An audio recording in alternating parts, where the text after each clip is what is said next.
Namaste friends. পশ্চিমবঙ্গে ভোটের আবহে আমরা শুনতে পাচ্ছি যে তৃণমূল কংগ্রেসের তরফ থেকে নানা প্রকারের গোলমেলে কথাবার্তা শুনতে পাওয়া যাচ্ছে। যেমন ধরুন, 1 নম্বরেই উল্লেখ করতে হবে মহুয়া মৈত্রর বক্তব্য, যিনি বাঙালি গুজরাটি করছেন। তিনি বলছেন বাঙালিরা স্বাধীনতা সংগ্রাম করেছে, গুজরাটিরা করেনি। এখন এটা তো কেউ বিশ্বাসই করবে না যে মহুয়া মৈত্র জানেন না যে গুজরাতিরা কি করেছে না করেছে। বাপু, গান্ধী, সর্দার প্যাটেল এবং শুধু এনারা তো দুই স্টলওয়ার্ট, সেটা তো আলাদা। তাছাড়াও আরও অজস্র গুজরাতি স্বাধীনতা সংগ্রামে অংশগ্রহণ করেছেন, আমরা সকলেই জানি। কিন্তু তৃণমূলের লোকেরা এই বাঙালি গুজরাটিটা করতে চাইছে কেন করতে চাইছে, সেটা কিন্তু আসল উদ্দেশ্য। মানে এটা তো আমরা ভাবতে পারবো না যে ওনারা জানেনই না যে গুজরাতিরা কারা কী করেছেন, স্বাধীনতা সংগ্রামের রেসপেক্টে গুজরাতিদের অবদান কী সেটা ওরা জানেন না, এটা কিন্তু ধরে নেওয়া যায় না। ওনারা গোটাটাই জানেন, জেনে বুঝেও মিথ্যে কথাটা কেন বলছেন, এটাই তো প্রশ্ন হওয়া উচিত। এবং আমরা মোটামুটি একটা আন্দাজ করতে পারছি কিন্তু এটার উত্তর। তৃণমূল কংগ্রেস কিন্তু একটা অশান্তির আবহ গড়ে তুলতে চাইছে রাজ্যের মধ্যে। মানে তারা একটা প্রভিন্সিয়াল সেন্টিমেন্টকে অ্যাটাক করার চেষ্টা করছে, সমস্ত গুজরাতিদেরকে একটেরে করে দিচ্ছে। মানে তাদের কোনো অবদান নেই, তারা কিচ্ছু করেনি। ফলে গুজরাটি সেন্টিমেন্টে আঘাত করবার চেষ্টা এবং তার দ্বারা একটা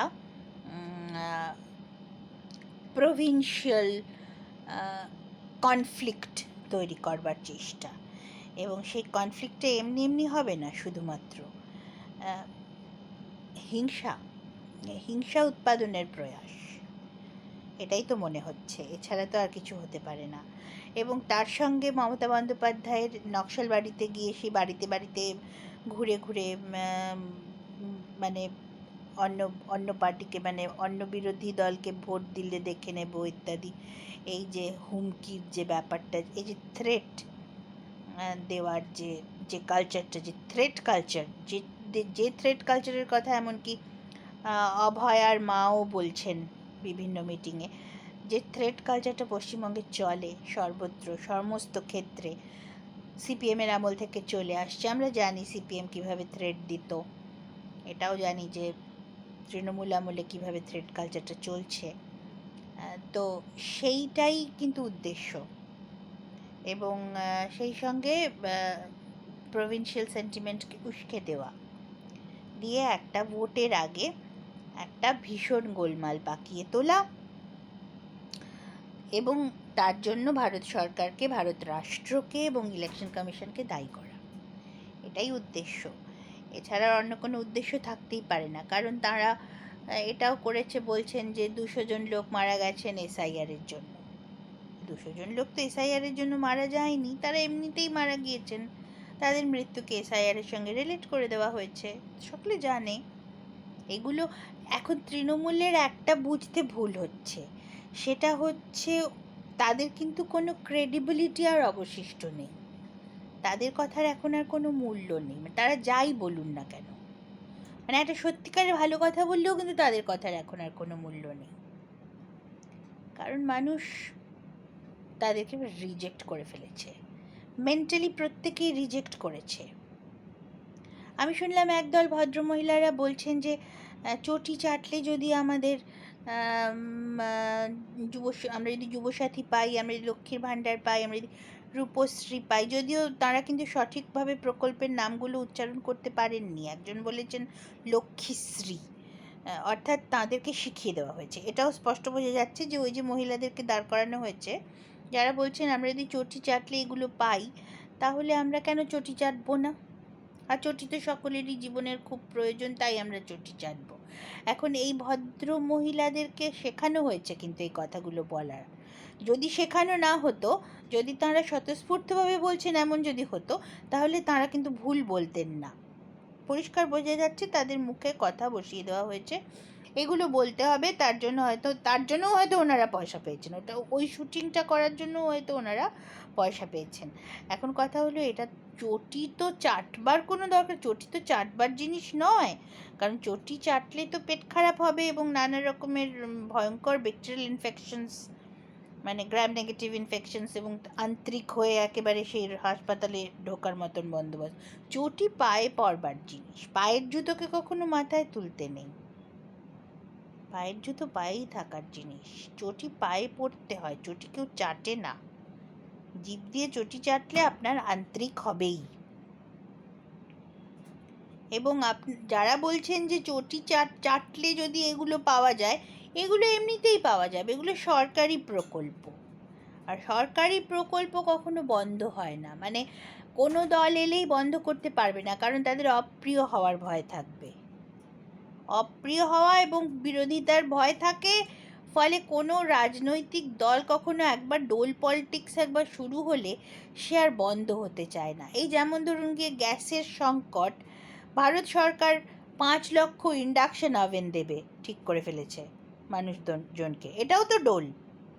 অর্থাৎ ভারত সরকারও প্রচুর ডোল দিচ্ছে। আপনারা বলছেন যে খাদ্যসাথী পাচ্ছি আমরা, মমতা বন্দ্যোপাধ্যায় আছেন বলে নাকি আপনারা খাদ্যসাথী পাচ্ছেন।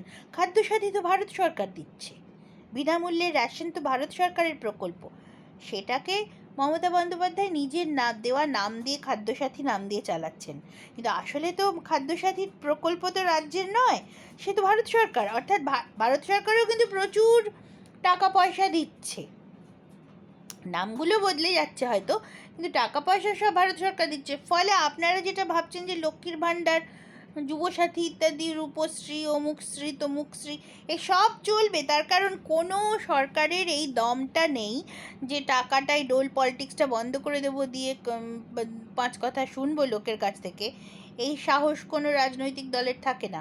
সুতরাং যে রাজনৈতিক দলই ক্ষমতায় আসুক না কেন, ডোল যেমন চলছে সেরকম চলবে, তার জন্য মমতা বন্দ্যোপাধ্যায়কে ভোট দেওয়ার কোনো দরকার নেই। আর চটি চাটলে একটা কথাই স্পষ্ট, চটি চাটলে পরে আন্তরিক হয়ে মৃত্যু নিশ্চিত। চটি পায়ে পড়ুন, পায়ের জুতো পায়েই রাখুন, পায়ের জুতোকে মাথায়ও তুলবেন না, মুখের জিভের কাছেও আনবেন না, সে খুব বাজে জিনিস হবে সেটা। সুতরাং এটা আর একটা অ্যাসপেক্ট যেটা আমার মনে হচ্ছে। সুতরাং তৃণমূলের কথার কিন্তু কোনো ভ্যালিউই এখন আর মানুষ দিচ্ছে না, এটা কিন্তু আমি অবজার্ভ করেছি। তৃণমূল যাই বলুক না কেন, যেই বলুক যাই বলুক, এমনকি সত্যিকারের ভালো কথা বললেও কেউ আর শুনতে চাইছে না। This is called credibility loss, which happens for every particular approach. কোনো any brand, যদি না সেটা সেই রকম ব্র্যান্ড ভ্যালিউ তৈরি করতে না পারে, তাহলে এই ধরনের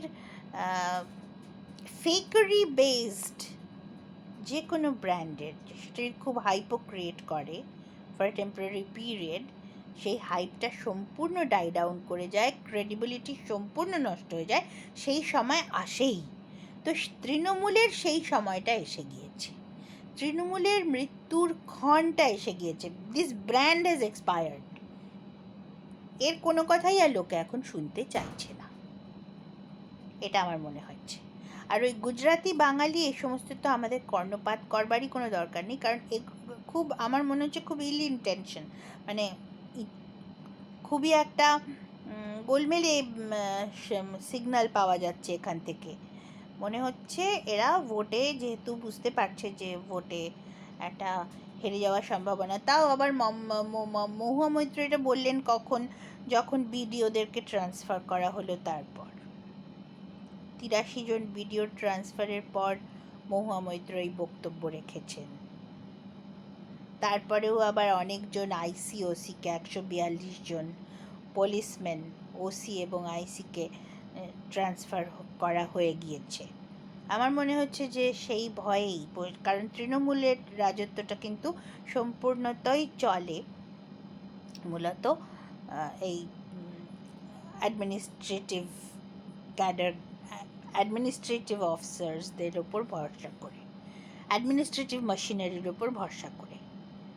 তৃণমূলের রাজত্বটা সেভাবে চলে। সুতরাং সেটা যখন রিশাফলড হয়ে যাচ্ছে, তখনই তারা ক্রমশ অধৈর্য হয়ে উঠছে এবং তারা চাইছে একটা গণ্ডগোল পাকিয়ে তুলতে, রাজ্যের মধ্যে একটা মারামারির পরিবেশ তৈরি করে ফেলতে।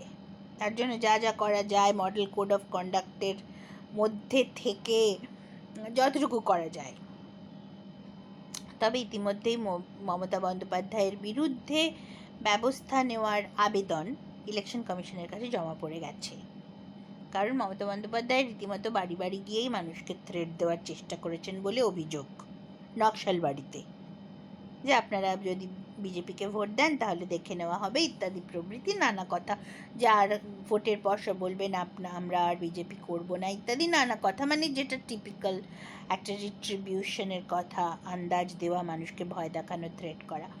সুতরাং তার বিরুদ্ধে, মমতা বন্দ্যোপাধ্যায়ের বিরুদ্ধে যাতে ইলেকশন কমিশন বন্দোবস্ত করে, ব্যবস্থা নেয়, তার জন্য আবেদন জমা পড়েছে। কিন্তু আমাদের এই বিষয়ে বুঝতে ভুল হবে না, কারণ আমরা পশ্চিমবঙ্গের মানুষ, আমরা জানি এসবেরই উদ্দেশ্য একটা প্রকৃত অর্থেই গোলমাল পাকিয়ে তোলা, এবং সে গোলমাল পাকিয়ে তুলতে তো আমরা দিতে পারি না। আমরা চাইছি সঠিকভাবে ভোটটা হয়ে যাক, সুন্দরভাবে, সঠিকভাবে, গণতান্ত্রিক উপায়ে, জালিয়াতি ছাড়া ভোট হোক, ভোটের গণনা হোক সমস্ত জালিয়াতিবিহীনভাবে, এটাই আমরা চাইছি। সুতরাং মহুয়া মৈত্র, মমতা বন্দ্যোপাধ্যায়দের যে উদ্দেশ্য নানা রকমের, সেটা তো সফল হতে দেওয়া চলে না। তার জন্য পশ্চিমবঙ্গের মানুষকে সচেতন থাকতে হবে, এটাই আমার মনে হচ্ছে। Thank you very much.